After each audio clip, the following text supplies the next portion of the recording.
An animal walks toward a cave. It takes one step inside, 2 steps, 3, and then it drops.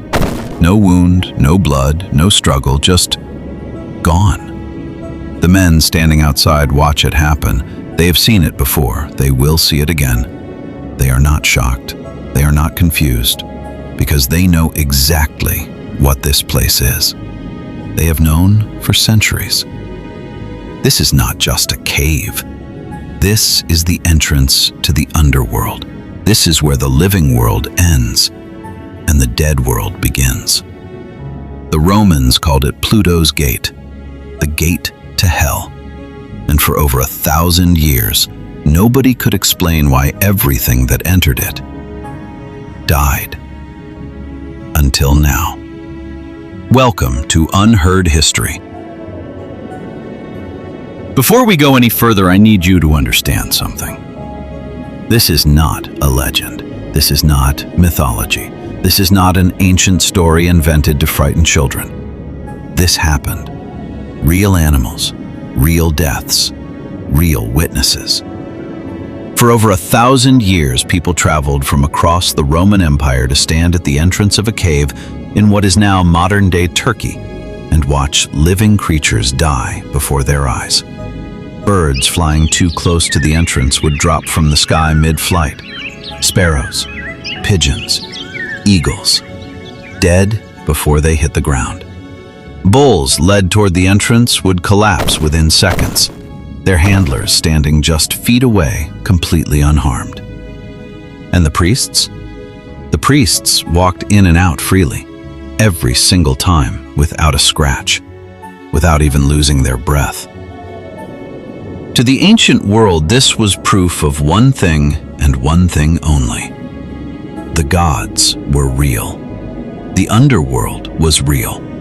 And the priests of this temple had power over death itself. But here is what the ancient world did not know. Here is what nobody knew for almost 2,000 years. The truth behind Pluto's Gate is not supernatural. It is scientific.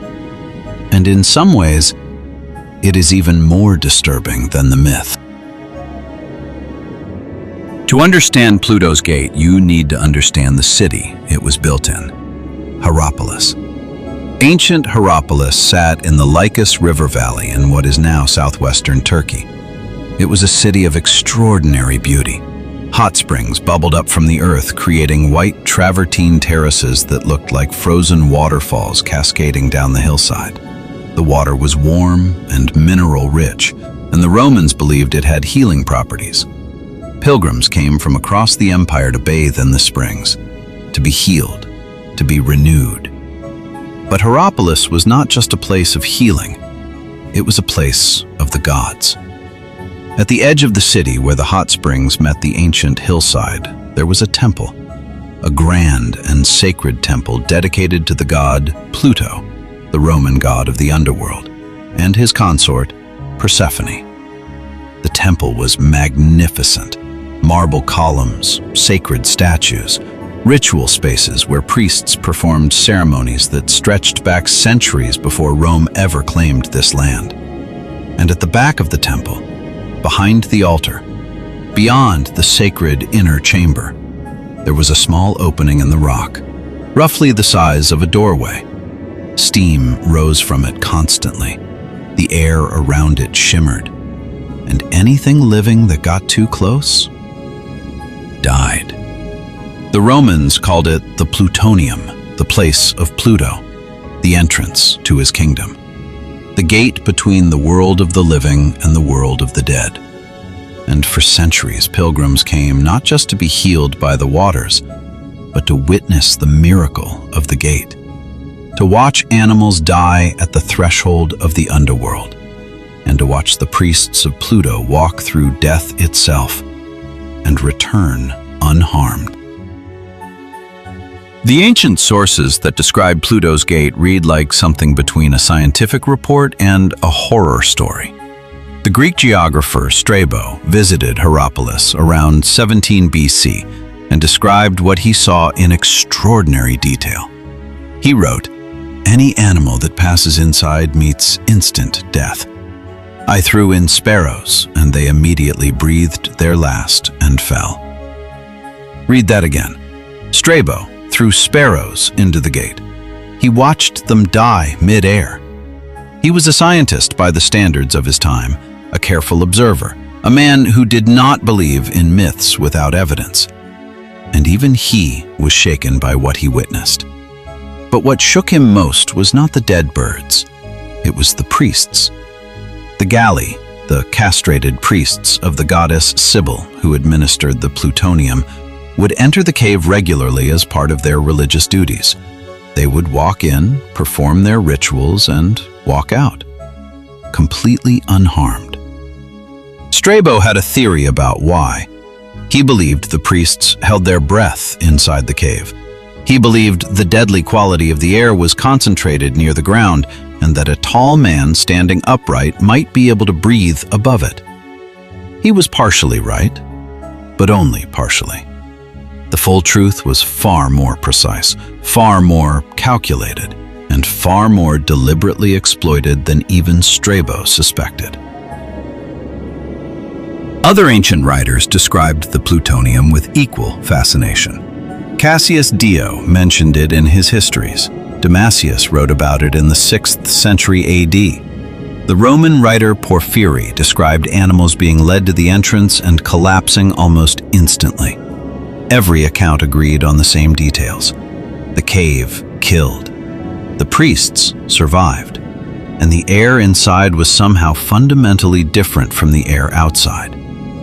For the Romans, this was not a mystery to be solved. It was a miracle to be worshipped, a physical demonstration of divine power, proof that the gods of the underworld were not just stories. They were real, they were present, and they had chosen this place, this cave, this exact spot on Earth, as the threshold between worlds. Pilgrims would pay enormous sums to witness the ritual. Wealthy Romans would donate prize bulls to be led to the gate. The bull would approach. The crowd would hold its breath. The animal would collapse. And the crowd would erupt. Not in horror, in reverence. Because they had just witnessed something impossible. Something that proved everything they believed about the gods and the afterlife, and the thin membrane between living and dying. The priests of Pluto's gate were the most powerful religious figures in the region, not because of their words, not because of their scriptures, but because of their demonstration. Every single time. Death on command. Life preserved by divine grace. It was the greatest religious spectacle in the ancient world. And it was built on a secret. Now stop. I need you to pay very close attention to what I am about to tell you, because this is where the story changes completely. The Romans believed the gate killed because of the gods. The pilgrims believed it. The ancient writers believed it. For almost 2,000 years after the fall of Rome, the entire world forgot about Pluto's gate entirely. The temple was destroyed. The city of Hierapolis fell to earthquakes and time. And the gate was buried under centuries of rubble and sediment. Until 2013, when a team of Italian archaeologists led by Francesco di Andrea excavated the site and found it. The exact cave, the exact opening, still steaming, still deadly. They sent measuring equipment inside, and what they found confirmed everything the ancient sources described. But it also revealed the truth that the priests of Pluto had known all along. A truth so precise, so deliberately exploited, that it reframes everything we thought we understood about Roman religion. Stay with me, because this is where it gets truly extraordinary. The cave at Hierapolis sits directly above an active volcanic fault line.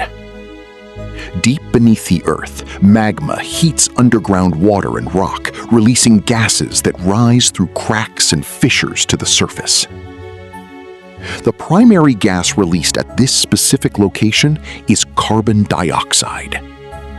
Pure, concentrated, invisible, odorless, and in sufficient concentrations, absolutely lethal. Carbon dioxide is heavier than air, much heavier. This means it does not disperse evenly into the atmosphere like oxygen or nitrogen. It sinks. It pools. It collects at the lowest point of any space it enters.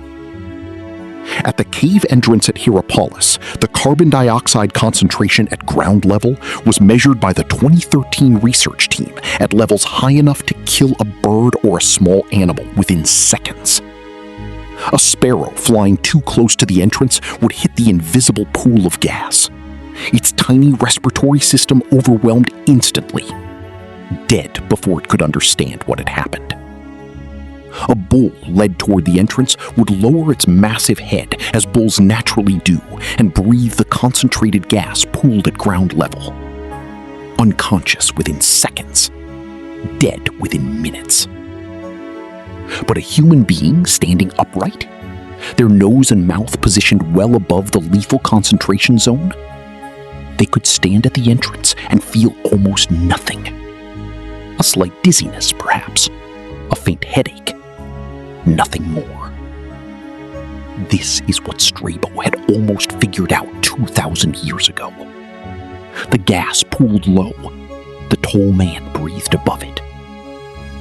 But here is the part that Strabo missed. Here is the part that changes everything. The priests of Pluto's gate did not just accidentally survive because they were tall. They knew exactly what they were doing. The research team discovered that the carbon dioxide levels at the cave fluctuate dramatically throughout the day.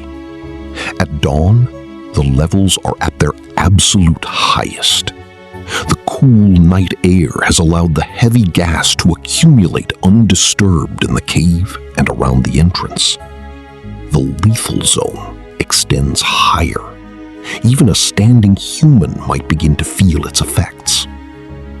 But as the sun rises, the air warms, the gas thins, the lethal zone drops back to ground level. By midday, a priest could walk confidently into the cave with minimal risk. And the ancient rituals at the plutonium, they were performed at midday, every single time. The bulls and birds that were sacrificed at the entrance, they were brought at dawn, when the gas was at its most